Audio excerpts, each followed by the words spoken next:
Hello friend, आप सबका स्वागत है हमारे यूट्यूब चैनल क्रैक इट पे। दोस्तों, डीएसएसबी वैकेंसी 2021 का नोटिफिकेशन है वो जारी हो चुका है।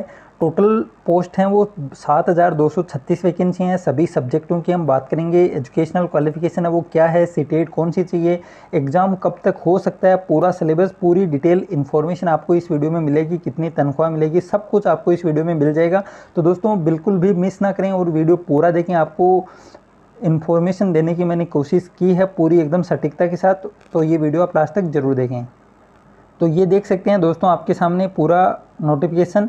और इसमें सबसे पहले बात करते हैं फॉर्म कब से शुरू होते हैं। तो आपको दिख रहा होगा दोस्तों, ओपनिंग डेट ऑफ एप्लीकेशन 25/5/2021, तो लगभग 25 मई।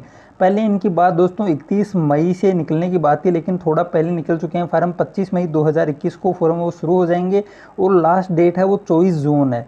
तो आप देख सकते हैं 25 मई से शुरू होंगे फॉर्म और 24 जून है वो लास्ट डेट है। इसके अलावा पदों की बात करते हैं कि कौन से सब्जेक्ट में कितने पद हैं, तो वो भी आप देख सकते हैं दोस्तों। ये देखिए, बहुत ही बम्पर वैकेंसी हम इसको बोल सकते हैं, क्योंकि लगभग टीजीटी में 100-200 पद ही आते हैं। लेकिन इस बार आप देख सकते हैं टीजीटी हिंदी फीमेल लगभग 551 पद हैं और टीजीटी मेल हिंदी में मेल की वैकेंसी है वो लगभग 556 है। इसके अलावा दोस्तों साइंस मेल की पोस्ट हैं वो लगभग 1040 हैं और फीमेल कैटेगरी में है 824 पोस्ट। तो बहुत ही ज़्यादा वैकेंसी है दोस्तों। इसी प्रकार हम बात करें मैथ सब्जेक्ट की, तो मैथ सब्जेक्ट में फीमेल कैटेगरी की पोस्टें हैं वो 1167 वैकेंसी हैं और मेल कैटेगरी में है 988। तो बहुत ही ज़्यादा वैकेंसी हैं दोस्तों। आपको लिए एक गोल्डन चांस है डीएसएसबी भर्ती। और इसके आगे हम बात करें दोस्तों सोशल साइंस की, तो सोशल साइंस में मेल कैटेगरी में पदों की संख्या 469 और फीमेल में है 662। इसके अलावा बंगाली की भी एक सीट है दोस्तों। और असिस्टेंट टीचर प्राइमरी में टीचर है दोस्तों 434 पोस्टें हैं। और इसके अलावा नर्सरी में है 74 पोस्ट और एलडीसी की है 278। इसके अलावा दोस्तों काउंसलर की भी वैकेंसी है, काउंसलर की वैकेंसी है 50। हेड क्लर्क आप देख सकते हैं 12 वैकेंसी हैं। असिस्टेंट टीचर प्राइमरी की 120 हैं। इसके अलावा पटवारी की 10 हैं।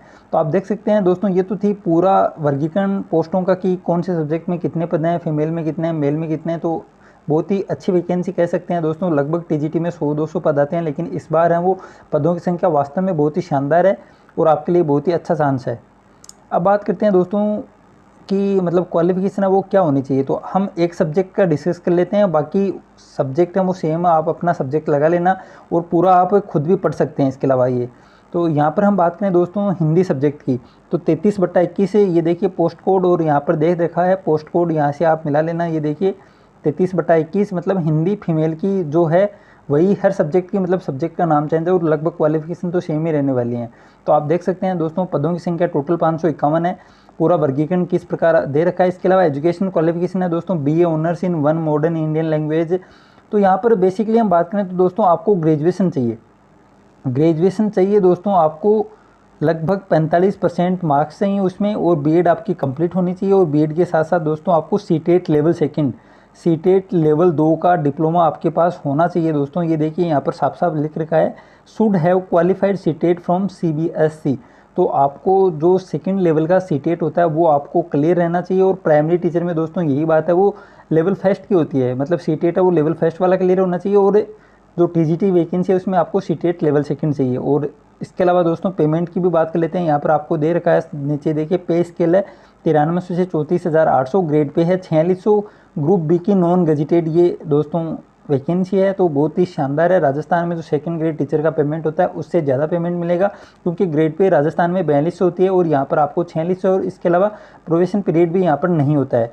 और नॉन गजिटेड है दोस्तों, एज लिमिट है बिलो 32 ईयर। इसके अलावा दोस्तों अगर आप राजस्थान में मतलब दिल्ली से अलग जो भी ओबीसी एससी एसटी है वो सभी दोस्तों जनरल के अंदर काउंट होते हैं। आप सबको पता होगा जैसी स्थिति राजस्थान में होती है वैसे ही राजस्थान वाले अगर दिल्ली जाएंगे तो वहाँ पर होगी। मतलब जो दिल्ली के निवासी हैं वहाँ पर तो ओबीसी लगती है, लेकिन दिल्ली के अलग किसी भी राज्य से अगर आप बिलोंग करते हैं, पंजाब हो, हरियाणा हो, राजस्थान हो, तो वहाँ पर अगर आप ओबीसी कैटेगरी में दिल्ली में अगर आप फॉर्म भरेंगे तो आपको जनरल कैटेगरी से सबमिट करना पड़ेगा, मतलब अनरिजर्व्ड कैटेगरी में आप आएंगे। तो आप भी इसका ध्यान रखना, फॉर्म भरते समय ये गलती आपको नहीं करनी है। इसके अलावा दोस्तों और हम बात करें तो ये पूरा क्वालिफिकेशन वाला पैरा दे रखा है, मतलब हर सब्जेक्ट का पूरा अलग अलग है, तो आप खुद पढ़ सकते हैं, नोटिफिकेशन देख लेना। इसके अलावा हम बात करते हैं दोस्तों एग्ज़ाम की और सिलेबस क्या है। तो यहाँ पर दोस्तों आपको मतलब मिनिमम पासिंग मार्क्स भी चाहिए। पार्ट फर्स्ट है उसमें आपको मिनिमम पासिंग मार्क्स चाहिए 40% है, वो भी पूरा मैं आपको दिखाऊंगा, देख लेना 1 मिनट। इसमें सब कुछ दे रखा है दोस्तों। और examination fees and mode of payment है वो 100 रुपये है दोस्तों। आप देख सकते हैं पूरी चीज़ें। Mode of selection, the selection shall be made through 1 tier and 2 tier examination scheme and skill test whatever applicable. तो यहाँ पर सब कुछ दे रखा है दोस्तों, एक बार खुद आप भी पढ़ लेना पूरी, मतलब ज़्यादा पेज नहीं है, 22 पेज ही हैं। और सिलेबस दीजिए दोस्तों, 1 टायर, टायर फर्स्ट का सिलेबस यहाँ पर है, ये देखिए दोस्तों पूरा, 1 मिनट ये देखिए इसको दोस्तों, आपको पूरा देख लेना। ये है मतलब जनरल अवेयरनेस है, इसके अंदर क्वेश्चन आएंगे दोस्तों, हिस्ट्री के आएंगे, पॉलिटी के आएंगे, constitution, sports, art and culture, geography, economics, everyday science, scientific research, national and international organisation, institute, मतलब सब कुछ आएगा दोस्तों। बेसिकली हम बात करें तो कुछ भी चीज़ है वो छोटी नहीं है, आप सबको पता होगा। अगर आपने अभी रेलवे वाला एग्ज़ाम दिया था तो वैसा का वैसा सिलेबस ही इसमें है। पार्ट फर्स्ट में, पार्ट फर्स्ट सबका समान होता है दोस्तों। अगर आप प्राइमरी की परीक्षा दे रहे हो या टीजीटी का दे रहे हो, किसी भी सब्जेक्ट से दे रहे हो, पार्ट फर्स्ट है वो सेम ही आएगा।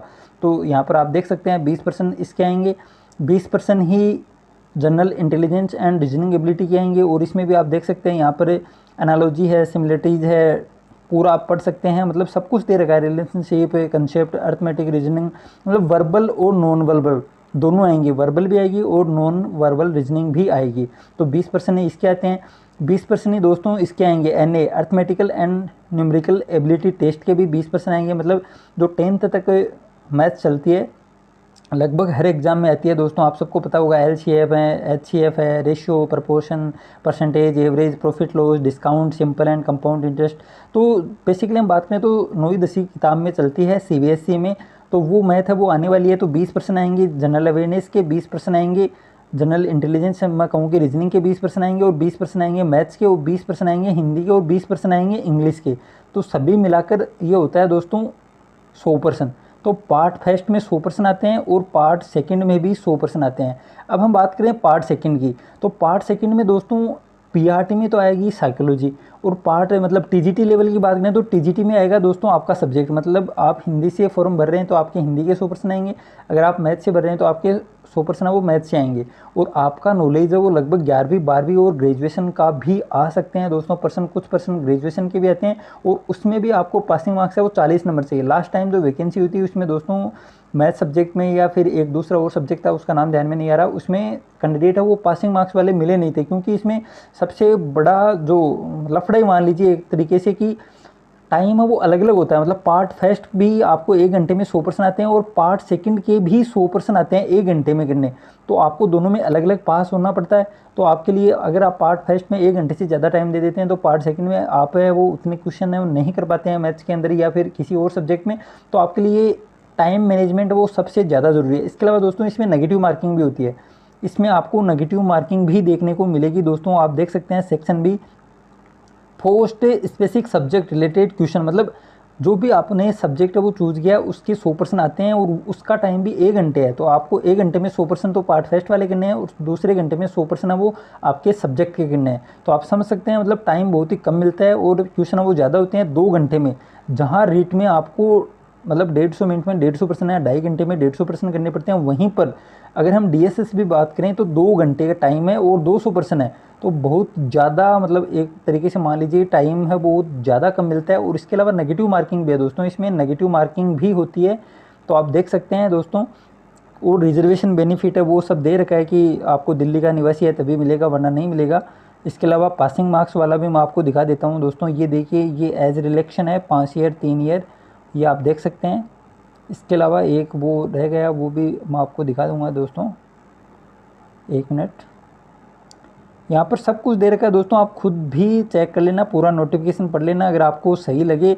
और मेरा तो कहना यही है, ये देखिए दोस्तों यहाँ पर सब कुछ दे रखा है। जनरल कैटेगरी से आप बिलोंग करते हैं तो आपको 40% मतलब फर्स्ट जो टायर फर्स्ट है उसमें आपको चाहिए। दूसरी टायर एग्ज़ाम आपका सब्जेक्ट है TGT की बात करूँ तो उसमें भी आपको 40% मार्क्स तो चाहिए। तो आप देख सकते हैं OBC के हैं तो 35%, SC ST PH के हैं तो आपको 30%, और एक्स सर्विसमैन में 5% का रिलेक्शन है वो और दे रखा है। तो आप समझ सकते हैं कि कंपटीशन तो टफ़ है, लेकिन दोस्तों कंपटीशन तो होगा ही टफ़, आप तैयारी है वो करते रहें। इसके अलावा दोस्तों जो बुक चलती है सीबीएसई की जो बुक हैं उन्हीं में से पेपर वो बनाया जाता है। आप सबको भी पता होगा, लगभग सीटेट का पेपर है वो भी उसी में आता है, केवीएस का पेपर है वो भी उसी बुक्स में आता है। इस प्रकार डीएसएसबी का पेपर भी सीबीएसई की बुक्स में से बनाया जाता है, तो उसके एग्जाम्पल हैं, उन्हीं में से प्रश्न आएंगे। तो अगर आप तैयारी करना चाहते हैं तो आप 11वीं 12वीं की बुक हैं वो ज़्यादा जोर देकर पढ़ें, क्योंकि उन्हीं में से पेपर आने की पूरी पूरी संभावना है। और आपको दोनों पेपरों में अलग अलग 40% लेकर आने हैं। अगर आप पासिंग मार्क्स लाएंगे तभी आपका आगे हो पाएगा दोस्तों, वरना नहीं होगा। लास्ट टाइम ऐसा ही हुआ था, किसी ने पार्ट फर्स्ट में ज़्यादा टाइम दे दिया तो पार्ट सेकंड में 1 घंटा बचा नहीं और वो 40% नंबर लेकर नहीं आए। पार्ट फर्स्ट में भले ही आपके 60 नंबर हो, उससे कोई फ़र्क है, वो पढ़ने वाला नहीं है। अगर आपके पार्ट सेकंड में 40 नंबर नहीं आए तो आप डिस्क्वालीफाई हो जाएंगे, चाहे आपके पार्ट फर्स्ट में 60 हो, 70 हो, 80 हो, उससे कुछ फ़र्क है, वो पढ़ने वाला नहीं है। तो दोस्तों इसके अलावा एग्ज़ाम की और बात कर लें कि एग्ज़ाम कब तक हो सकती है, तो एग्ज़ाम की दोस्तों अभी तक सुनने में आ रहा है कि लगभग अक्टूबर लास्ट से एग्ज़ाम शुरू हो सकती है। अक्टूबर लास्ट से एग्ज़ाम शुरू हो सकती है और लगभग दिसंबर तक एग्ज़ाम कंप्लीट हो जाएगी। तो आप समझ सकते हैं, और ये दोस्तों मेरे को बिल्कुल सही आप मान सकते हैं, क्योंकि अक्टूबर तक स्थिति है वो नॉर्मल हो जाएगी। लगभग अगस्त से एग्ज़ाम होना शुरू हो जाएंगे दोस्तों। नीट है, आईआईटी है और हमारी रीट वाली एग्ज़ाम है। राजस्थान में बहुत ही ज़्यादा मतलब इंतज़ार करवा रखा है 2 साल से, तो रीट वाली एग्ज़ाम भी लगभग सितंबर में होने की पूरी पूरी चांसेस है। तो अक्टूबर के आसपास दोस्तों डीएसएसबी वाली एग्ज़ाम हो सकती है शुरू। अक्टूबर लास्ट से शुरू होकर दिसंबर तक एग्ज़ाम हो चलेंगी अलग अलग सब्जेक्ट की। तो आप समझ सकते हैं आपके पास है वो लगभग 4-5 महीने का टाइम है।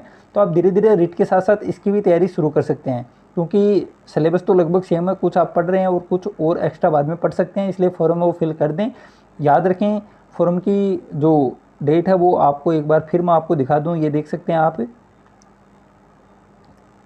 25 मई 2021 से फॉर्म शुरू होंगे और 24 जून है इसकी लास्ट डेट। तो लास्ट डेट का इंतज़ार है वो ना करें, पहले फॉर्म वो फिल कर दें। अगर आपके ये सब्जेक्ट हैं, पूरा वर्गीकरण मैंने दिखा दिया, एक बार फिर आप देख सकते हैं, स्क्रीनशॉट ले लेना। इसके अलावा सिलेबस कोई पर्टिकुलर सिलेबस है सब्जेक्ट वाइज डीएसएसबी डालता नहीं है, लेकिन मैंने आपको बता दिया है कि लगभग जो 11वीं 12वीं में बुक चलती हैं सीबीएसई की, वही सिलेबस आप अपने सब्जेक्ट का मान सकते हैं। कुछ पर्सन है वो ग्रेजुएशन स्तर के भी आते हैं, लेकिन दोस्तों आप सबको पता है कि 1 घंटे में आप 100% है वो नहीं कर पाते हैं। तो मेरा तो यही कहना है कि लगभग आप 11वीं और 12वीं की बुक पढ़ लेना, उसमें से जितने पर्सन आते हैं अगर आपने वो सही कर दिए तो आपका सिलेक्शन है वो 100% हो जाएगा।